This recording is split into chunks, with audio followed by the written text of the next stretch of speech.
I'll be quiet, Doctor. Tell them to remove the street waistcoat. It was already unwise of us to move you bodily in this condition, Renfield. To remove this garment might make you feel freer, but it would also most likely cost you your life. But you shall remove it later. Promise me you will empty my pockets. You have my word. I have had a terrible dream, and it has left me so weak that I cannot move. What is wrong with my face? Was I smitten? It feels all swollen and it starts ever so dreadfully. I must not deceive myself. It was no dream, but grim reality. If I were not sure already, I would know from the way you are looking at me that I am dying. How is this possible? Please, Renfield. You promised to lie quietly. Professor Van Helsing, all this blood. Is there nothing that we can do? Let him speak. We must attend to all this poor wretch has to say. His words may be worth many lives.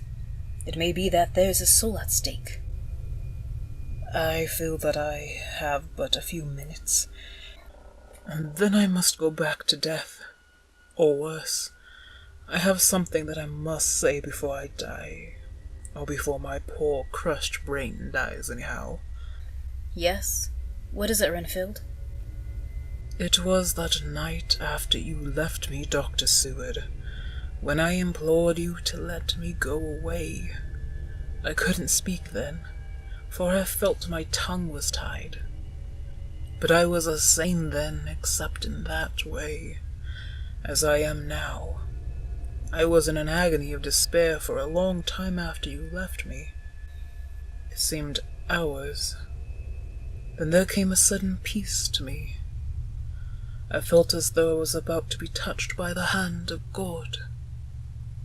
He came up to my window in the mist, as I had seen him often before, but now he was solid. Not a mist, not a ghost, and his eyes were fierce like a man when angry. They were changed not with anger, but with sheer power. He was laughing with his red mouth. His sharp white teeth glittered in the moonlight when he turned to look back over the belt of trees to Carfax, where dogs were barking. He wanted to come in here, into this place. There was something here that he desired and would have as his own. That is when I realized. This is why I was here. This was why I had been chosen. Because there would come a time when only I would stand between the Master and that which he desired. It wasn't anything to do with me at all, really. Oh, Dr. Seward, I felt such resentment. I wouldn't ask him to come in at first, though I knew he wanted to, just as he had wanted all along. I had done so much for him, consecrated my very life to him. I needed for him to express to me that I was more to him than a common doorman. For surely I was more than just that. Then he began to assuage me and to soothe me by promising me things, not in words, but by doing them. Promising you things? By doing them?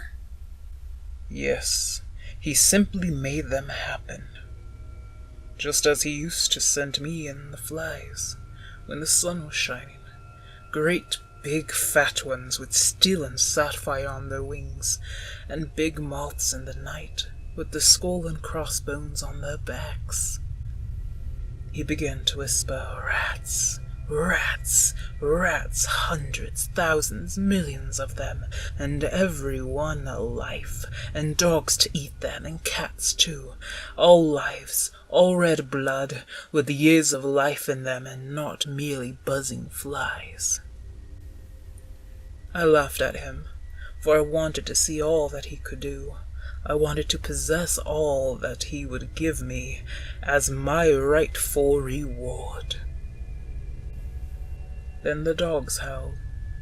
Away beyond the dark trees in his house, he beckoned me to the window. I got up and looked out, and he raised his hands and seemed to call out, but without using any words. A dark mass spread over the grass, coming on like the shape of a flame of fire. And then he moved the mist to the right and the left. There in the clearing were thousands of rats, their eyes blazing red, like his, only smaller. They were moving in a vast carpet of teeming life. He held up his hand and they all stopped, and I heard a voice in my head promise me, "All these lives will I give you, aye, many more and greater, through countless ages, if you will fall down and worship me." Oh, and I fell. Yes, I fell, and then he said, "Now arise, my chosen one, and do my bidding." A red cloud, like the color of blood, seemed to close over my eyes, bending my very will, and before I knew what I was doing, I found myself opening the sash and saying to him, "Come in, Lord and Master." The rest of it is no longer mattered, now that I have seen and been promised what was rightfully mine. But then, the rats were all gone. Gone before they were given to me, and he slid into the room through the sash, though it was only open an inch wide, just as the moon herself had often come in through the tiniest crack, and stood before me in all her size and splendor. He moved past me, a figure of ghastly splendor, but transistent, as he dissipated once again into the mist, and escaped through the observation trap in my door. All day today, I waited to hear from him, but he did not send me anything, not even a blowfly. By the time the moon got up, I was pretty angry with him. I told myself that I would not grant him entry, should he come back again. I stood guard by the window, watching the skies turn from azure to cyan, from brittle to sapphire, around the bright coin of the moon, remembering how Father had helped me to overcome my fears so long ago. And all the fears I had shed reattached themselves to me, as I felt the twin drapes of Father's cape mantling my shoulders once again. It was the cape of the Master, standing behind me. He had slid in through the window cracks, though it was shut as a mist, and did not even knock. He towered over me as though I was a child again. He sneered at me, his red eyes gleaming, and went on though he owned the whole place, and I was no one. He didn't even smell the same as he went by me.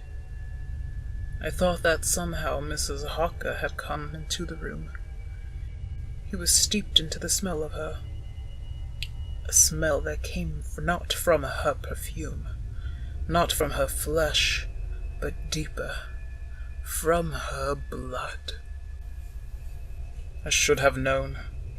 When Mrs. Harker came in to see me this afternoon, she wasn't the same.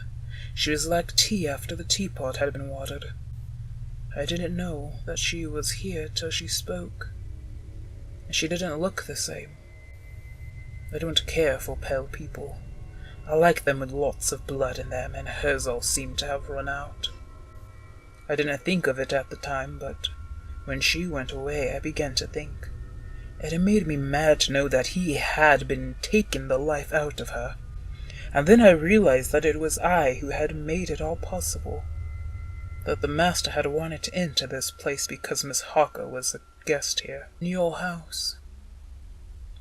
I had given her to him to feed upon, while he had offered me nothing but rubbish. And after all I had sacrificed. So when he came tonight, I was ready for him. I saw the mist stealing in and summoned all my strength. I grabbed it tight. I had heard that the madmen have a natural strength. And as I knew I was a madman, at times anyhow, I resolved to use my power.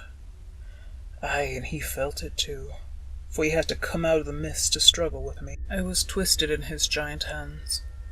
I wanted to chew a hole into my own belly and crawl deep inside myself to hide. My sight blackened out, once, twice, and again, and I had a glimpse of the hell which is to come for me. And with each view, a different pain brought me back here, to suffer more at the Master's hands before my ultimate suffering. He raised me high above his head, high enough to crack my head on the ceiling like an egg, then he flung me down, leaving the yoke to run out.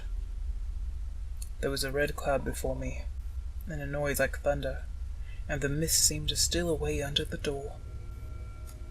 Then all was darkness, until you revived me and I saw you good gentlemen assembled around me. Dr. Seward, Professor Van Helsing, Lord Gondoming, and your American friend, Mr. Morris. Rest easy there, poor fella. The madness which has been my life, it is lifting from me like a fog. I can see that my life was lived in confusion, but not in vain. You do not yet have the benefit of such wisdom, Doctor, but your time will come. Fear not, for I can see that God is with you, the real God, not the one I have worshipped. Shall I summon Father Reveal? There isn't time, I fear, for I still count him a fool. I would much rather keep this moment amongst friends. As you wish, Renfield. The room is darkening now, and the last thing I shall see in this life is your 4 faces looking down on me with such compassion. So perhaps God has not entirely forsaken me. You imagine I have been cheated of my immortality, don't you, Doctor? But that is where you are wrong. It is true that the man in the mist, who I now renounce as my master, will not make me immortal. But perhaps, Dr. Seward, you shall. Pray, all you good people assembled around me, heed my dying words. Si ves pacem para bellum. He is no more. God rest his poor demented soul.